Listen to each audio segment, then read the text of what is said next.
So, when I say materialism, what does that mean to you? I'll give you a couple seconds to think about it. Because I know it means different things to different people. But in a sense, when you say materialism or you think of a person that's materialistic, you're thinking about a person that buys a lot of extra stuff that typically they don't need.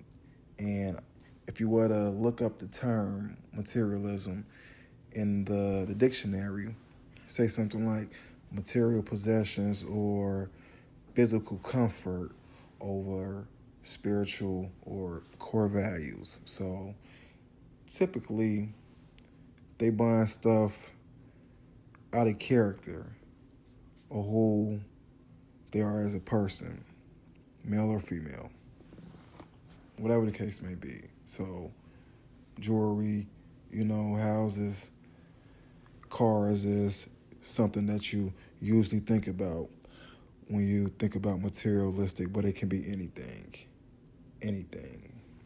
And a person that's materialistic, if you ask me, what they suffer from is a lack of patience. And at the core foundation of a person,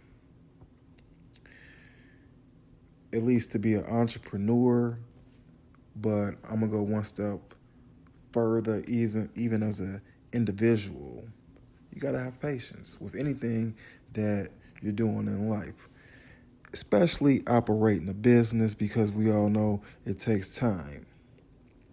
And something I may key on later in the conversation is the 5-year mark of business. So many individuals cannot make it to that 5-year mark in business, typically because a patience issue, I would like to say. And you can say, well, you got to be patient and make it to 5 years. But no, I'm not saying that. Maybe was the individual patient enough to take a class or to learn a skill or to build a network, a team, whatever the case may be. Were they patient enough to do it, to build a foundation that will guarantee them or at least put them in a position as though it's more likely that they'll achieve success? Patience. Gotta have it in business. But for the most part, what I see and what you may see as well, the gratification is usually the problem with individuals. I gotta have it now. I want my prize now. And this is big. This is huge. Because when you're thinking about gratification and the prize now, and you're thinking about entrepreneurship, at least when I think about entrepreneurship and gratification and somebody wanting everything now, I think about when I was coming up in the business world, whether in class, out there, buying stuff wholesale from companies that I could in turn sell on the street and turn a profit. And the people I would meet or talk to, mentors, whatever the case may be, the conversation, I can always tell what's going this way or it's going that way. And what I mean by that, we was either talking about, I was at least listening to which way the person was going. Was they talking about becoming wealthy or were they talking about becoming rich? The people that was talking about becoming rich was usually the people that was needing that gratification right then, right now. They wanted to go buy something, as well as though the people that could put off the gratification, didn't need the prize now, was willing to go put in the hours, the months, the years, whatever the case may be, to be successful. Those was the people talking about becoming wealthy versus becoming rich. Because when you're rich, or at least I think for the, let's say, most common individual, or most individuals rather, when you're talking about rich, they're always talking about buying stuff, whereas though with the wealthy individual, they're talking about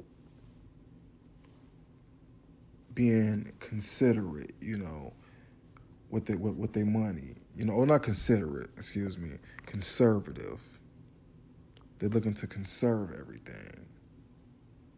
Probably looking to be considerate too, very, nice and, got manners. So it's funny how things can come out right when you need them to, as far as a rich person probably is not looking to be considerate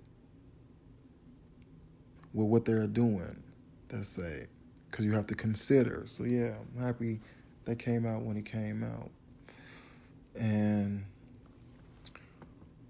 a person that's, for the most part, looking to be rich, they're buying all this stuff, and that's what rich people do.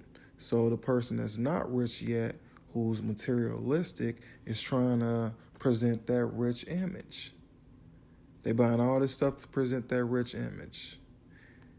And usually they buying all this stuff to present that rich image to impress people that don't even care for them.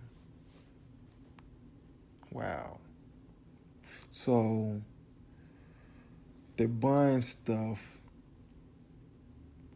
that usually is going to depreciate in value when they could have put their money elsewhere in any type of investment. I'm a big-time entrepreneur. On the long side of that, most of you already know, I got my start in real estate, but as an entrepreneur, nowadays I'm open up to a lot of different investment vehicles that can help me capture my goals in life. And being an entrepreneur, something that I know is important is being able to be always mindful of what's going on and not letting the moment slip away. And many individuals let the moment slip away by being materialistic and not being fully aware the mistakes that they're that are occurring with them as far as their spending habits. So being emotional, I say, is a big time no-no in business, and as far as a person that want to master financial literacy. If you haven't heard the term, or the phrase rather, if you can't manage your emotions, you can't manage your money, remember that one. I'm going to say it one more time. If you can't manage your emotions, you can't manage your money. Now think about that. For the people that's, okay, Mike, explain that to me. Okay, something bad happens. What do? Do you got to leave the house? Do you got to go to the store? Do you got to go buy something to make you feel better?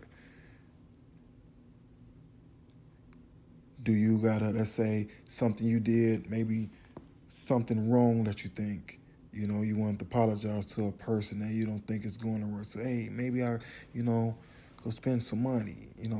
It's usually spending some money, should I say, is the avenue that a person will take when their emotions are running wild and they just can't control them.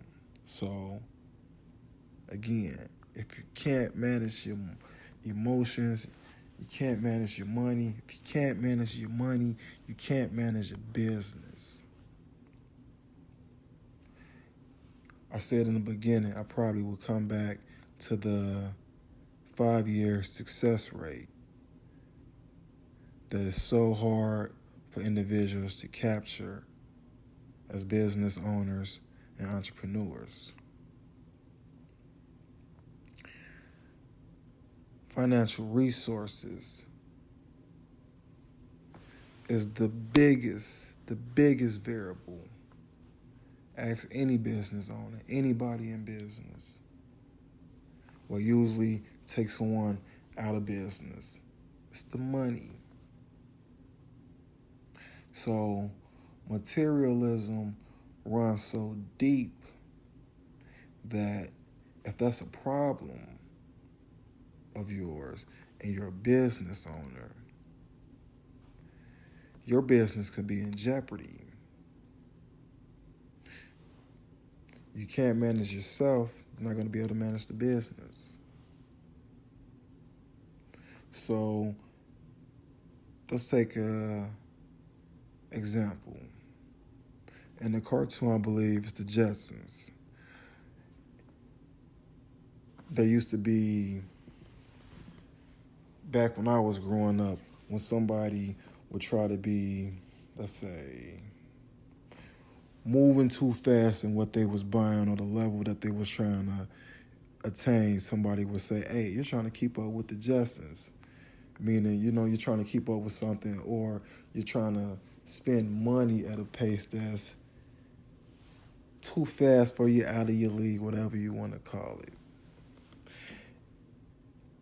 And that was so big for me as far as how my parents and the elders that was around me taught me, because you try to keep up with the Jetsons or you're moving at a pace that's too fast for you, what happens is your money runs so thin, an emergency come up, whatever the case may be, you can't cover the emergency, and right then and there, financial ruin. You living paycheck to paycheck, something happened. If you're not an entrepreneur, that's why you want to be an entrepreneur, or have something set up, investments, somehow check with some of my book reviews that I've done, and you'll see that I talk about the importance of having multiple streams of income, especially as an entrepreneur. But if you are an employee and that's your only source of income, and you have all these bills, expenses, coming in because of the lifestyle that you're trying to keep up with, and something happens to you, and you can't go trade your time for money, because that's what a job is. So now you don't have no paycheck. What happens next? It's a bad day for somebody. So the topic, materialism, that we spoke about in this video is a point that I would like everybody, entrepreneurs or not. I know a lot of people listen to my videos are individuals say, hey, you know what, Mike, I'm not trying to be a business person. I just want to be financial literate. I want to be able to use my money in a beneficial way that it can help me out in the future. So whether entrepreneur or just an individual that's want to be in a better financial, let's say, position, whatever the case may be, materialism, if you got any of that in your DNA, any of that in your blood, let's get rid of it. Let's get rid of it. As always, thank you for listening to me. It's been a pleasure. Entrepreneurstreet, Michael Jubiter, signing off.